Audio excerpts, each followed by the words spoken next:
بسم اللہ الرحمن الرحیم۔ روزہ فرض کرنے کا تیسرا مقصد خدا نے بیان کیا ہے وَلَعَلَّكُمْ تَشْكُرُونَ۔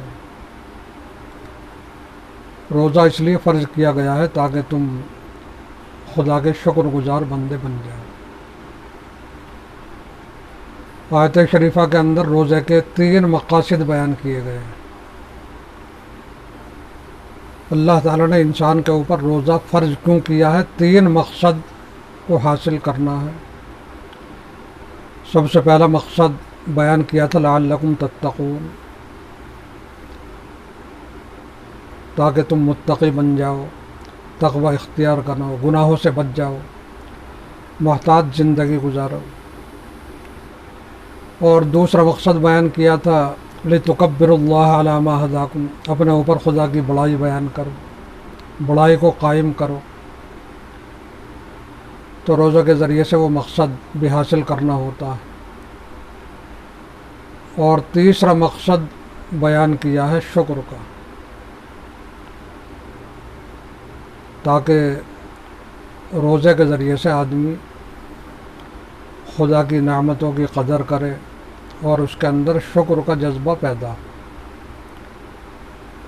یہ 3 مقاصد ہمیں روزے کے ذریعے حاصل کرنا ہے۔ تیسرا مقصد ہے شکر کا جذبہ پیدا کرنا۔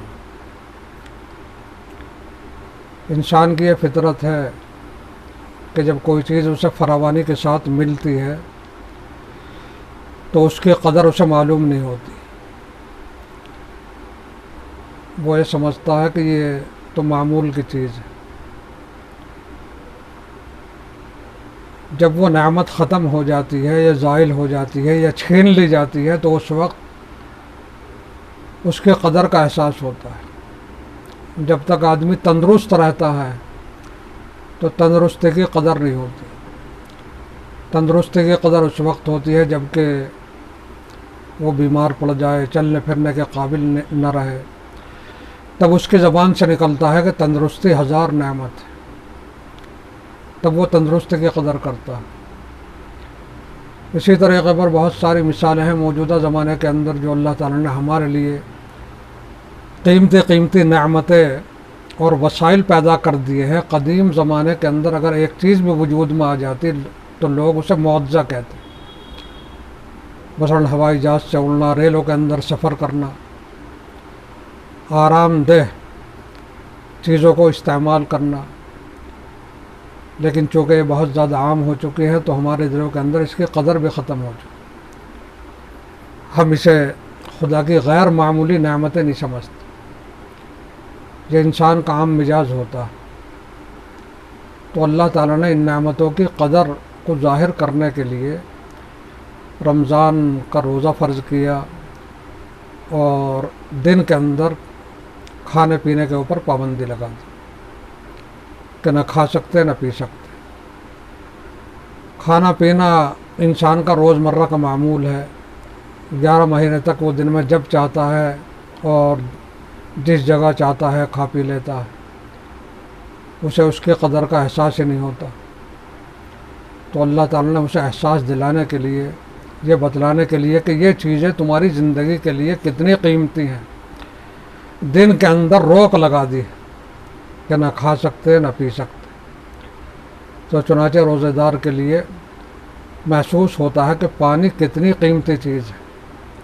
پانی اگر اسے نہ ملے تو زندگی ختم ہو جاتی۔ عام دنوں کے اندر یہ احساس نہیں ہوتا، پانی کی کوئی قدر و قیمت معلوم نہیں ہوتی، اور نہ کھانے کی۔ روزہ جو ہے ہمیں اللہ تعالیٰ کی نعمتوں کی قدر و قیمت بتلاتا ہے۔ اور اسی بنا پر اللہ تعالیٰ نے رمضان کے یہ روزے فرض کیے ہیں کہ ان نعمتوں کی وہ قدر جانے اور پھر اس کا وہ شکر گزار بن جائے۔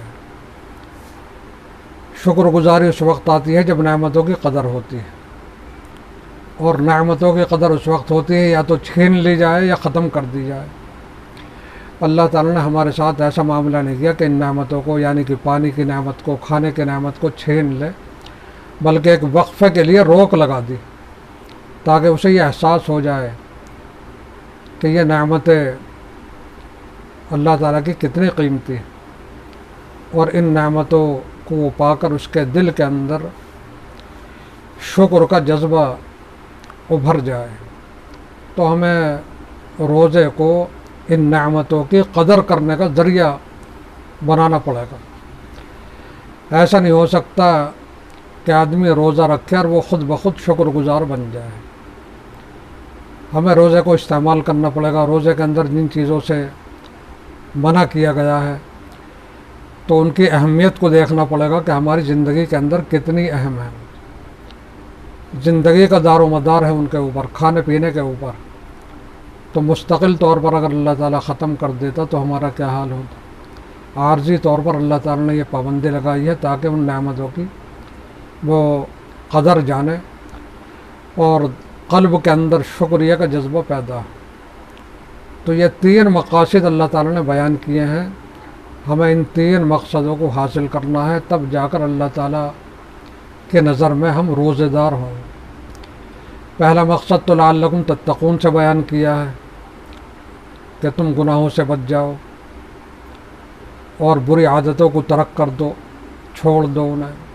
اس کو حاصل کرنے کا بھی یہ طریقہ ہے کہ جب ہمیں ایک تجربہ یہ ہو چکا ہے کہ ہم اپنی عادت کو بدل سکتے ہیں، تو اپنی ایسی عادتیں جو خلاف شریعت ہوں، لایعنی باتیں ہوں، تو ان کی ایک فہرست بنائیں اور ہر رمضان سے پہلے کم سے کم یہ طے کر لیں کہ جس طریقے پر ہم رات کو یہ طے کرتے ہیں کہ کل کو کھانا پینا نہیں ہے، تو اسی طریقے پر یہ طے کر لیں کہ ہمیں 2-3 عادتیں اس سال ہمیں ترک کرنی۔ ایک دم تو تمام عادتیں ترک نہیں ہو سکتی، اور نہ یہ قرآن کا مزاج ہے۔ قرآن 23 سال کے اندر نازل ہوا، اور ان 23 سال کے اندر جو زمانہ جاہلیت کے اندر لوگوں میں بری عادتیں پیدا ہو گئی تھی، شراب نوشی کی، زنا کاری کی اور دوسرے غلط طریقے، تو وہ اللہ تعالیٰ نے 23 سال کے اندر چھڑائے آہستہ آہستہ۔ ایسے ہی ہر انسان کے اندر اگر وہ یہ طے کر لے کہ ساری عادتیں ایک دم سے چھڑ جائیں گی تو یہ بہت مشکل کام ہے۔ رمضان کے ہر مہینے کے اندر یا رمضان کے آنے سے پہلے ہر آدمی فہرست بنائے اور یہ طے کر لے کہ میں اس سال ان 2-3 چیزوں کو چھوڑ رہا ہوں۔ تو یہ روزے کو ذریعہ بنانا ہوگا اور یہ مقصد حاصل کرنا ہوگا جو اللہ تعالیٰ نے فرمایا۔ اللہ تعالیٰ کی نظر میں وہ روزے دار کہلائے۔ دوسرا مقصد تھا کہ رمضان کے اندر اللہ تعالیٰ کی بڑائی اپنے اوپر یہ خود بخود پیدا ہو جاتی ہے۔ اگر یہ سوال کریں کہ آدمی دن بھر اسے موقع ملتا ہے کہ تنہائی کے اندر وہ پانی پی لے، کوئی نہیں دیکھ رہا ہے، اور تب بھی لوگوں سے آ کر یہ کہہ دے میں روزے دار ہوں، تو کیا چیز ایسی ہے کہ وہ پانی نہیں پی سکتا؟ اس کے دل کے اندر یہ خیال پیدا ہوتا ہے کہ خدا کی نظر میں بے روزے دار بن جاؤں، خدا کی نظر میں میرا روزہ ٹوٹ جائے گا۔ وہ انسانوں کو نہیں دیکھتا، اس کی نگاہ خدا کے اوپر جاتی۔ اسی کا نام ہے اپنے اوپر خدا کو نگراں بنا لینا اور خدا کی بڑائی قائم کرنا۔ یہ خاص روزے کے اندر صفت، جیسا کہ اس سے پہلے بتلایا تھا کہ آدمی کو موقع ملتا ہے تو تب بھی وہ فائدہ نہیں اٹھاتا، خدا کا تصور اس کے سامنے آ جاتا ہے۔ یہ ہمیں یہ سبق دیتا ہے کہ روزے کے بعد میں بھی، رمضان کے بعد میں بھی ہم پوری زندگی اس طریقے پر گزاریں کہ جب بھی کوئی اس قسم کا خیال یا خلاف شریعت باتوں کا کوئی دل کے اندر خیال پیدا ہو تو فوراً یہ خیال آ جائے کہ اللہ تعالیٰ دیکھ رہا ہے۔ اللہ تعالیٰ کی ایک صفت یہ ہے جو خود قرآن نے بیان کی ہے، وَلَقَدْ خَلَقْنَا الْإِنسَانَ وَنَعْلَمُ مَا تُوَسْوِسُ بِهِ نَفْسُهُ۔ ہم نے انسان کو پیدا کیا اور ہم اس بات کو جانتے ہیں جو اس کے دل کے اندر وسوسہ بھی آتا۔ آیت شریفہ کا مطلب یہ ہے کہ اللہ تعالیٰ نے اس طریقے پر پیدا نہیں کیا کہ وہ اپنے مخلوق سے باخبر ہے۔ یہی فرق ہے انسان کی چیز بنانے میں اور خدا کی کوئی چیز کو پیدا کرنے کے اندر۔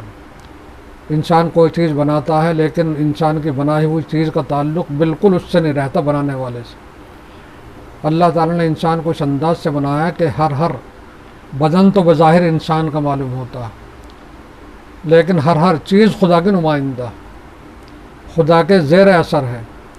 تو دل کے اندر بھی اگر تصور آ رہا ہے تو خدا اس سے بھی واقف ہو جاتا ہے۔ اگر خدا کی یہ صفت انسان کے ذہن کے اندر رہے تو دل کے اندر کسی کے بارے میں وہ برا سوچ بھی نہیں سکتا۔ جب بھی سوچے گا تو یہ احساس ہو جائے گا کہ خدا کے علم میں آ جائے گی بات، خدا کو معلوم ہو جائے گا کہ میں کس طریقے پر سوچ رہا ہوں۔ تو یہ ہے خدا کی بڑائی اپنے اوپر قائم کرنا۔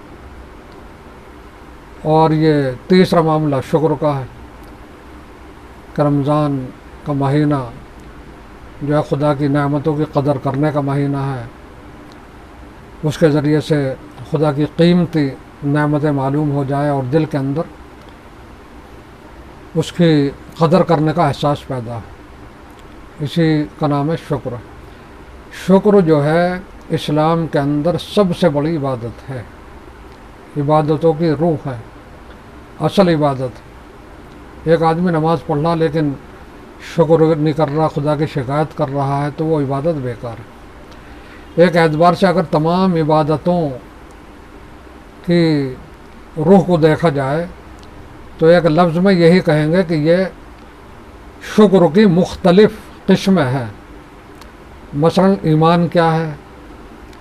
ایمان جو ہے وہ اس بات کا نام ہے کہ اللہ تعالیٰ کو منعم حقیقی کے طور پر دریافت کرنا، یعنی میرے اوپر سب سے بڑا انعام کرنے والا خدا ہے۔ اگر کسی آدمی نے اس انداز سے خدا کو دریافت کر لیا تو اسی کا نام ایمان ہے۔ نماز کیا ہے؟ یہ عملی شکر ہے۔ رسول اللہ صلی اللہ علیہ وسلم سے حضرت عائشہ نے پوچھا تھا کہ یا رسول اللہ تعالیٰ نے جب آپ کے اگلے پچھلے گناہ بخش دیے ہیں تو آپ کو عبادت کرنے کی کیا ضرورت ہے؟ آپ رات کے اندر اتنی محنت کرتے ہیں، کافی دیر تک قیام کرتے ہیں۔ تو رسول اللہ صلی اللہ علیہ وسلم نے کیا جواب ارشاد فرمایا؟ آپ نے فرمایا کہ افلا اکون عبدا شکورا، یہ بات درست ہے کہ اللہ تعالیٰ نے میرے اگلے پچھلے گناہ بخش دیے ہیں، تو کیا میں خدا کا شکر گزار بندہ نہ بنوں؟ میں اس لیے نماز پڑھ رہا ہوں تاکہ خدا کا عملی طور پر شکر ادا کر سکوں۔ تو نماز عملی طور پر خدا کا شکر ہے۔ اسی طریقے پر زکوٰۃ جو ہے یہ مالی شکر ہے۔ اللہ تعالیٰ نے مال دیا ہے تو اس کے شکر کا طریقہ یہ ہے کہ آدمی اس میں سے اپنا حصہ نکالے، اللہ کی راہ کے اندر خرچ کرے۔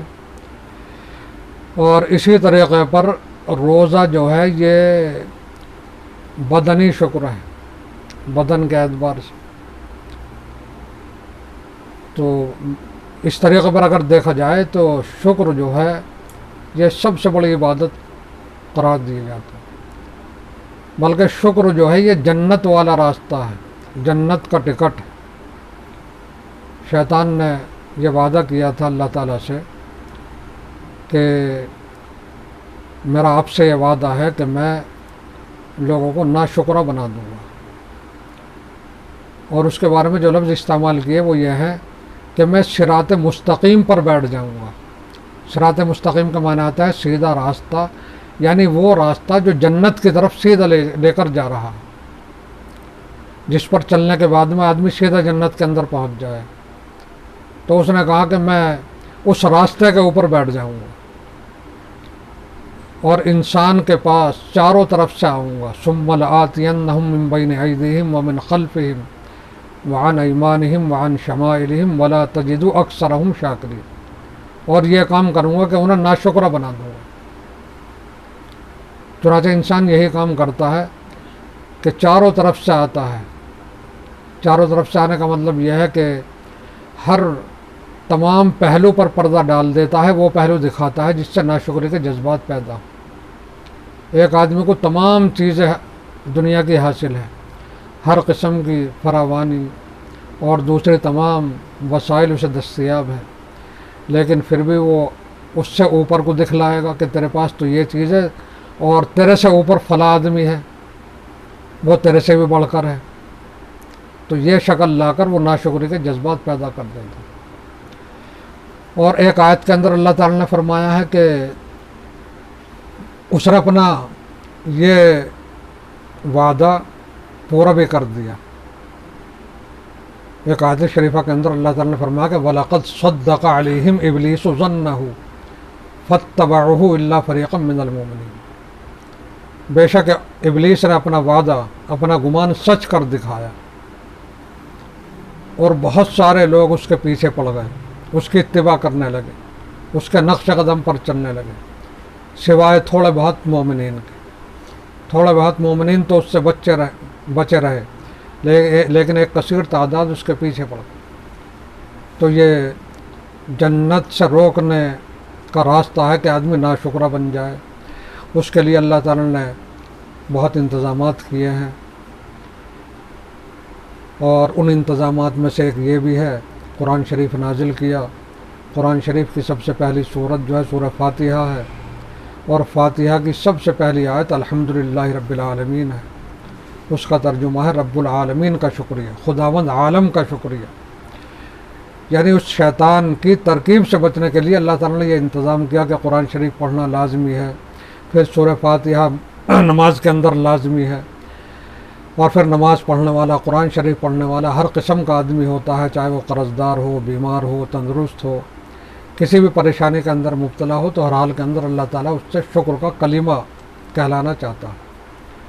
اور ایک آیت کے اندر تو اللہ تعالیٰ نے کتنے خوبصورت اور محبت بھرے انداز میں کہا ہے کہ ما یفعل اللہ بعذابکم ان شکرتم وآمنتم، اللہ تعالیٰ تمہیں عذاب دے کر کیا کرے گا اگر تم شکر کرتے رہو۔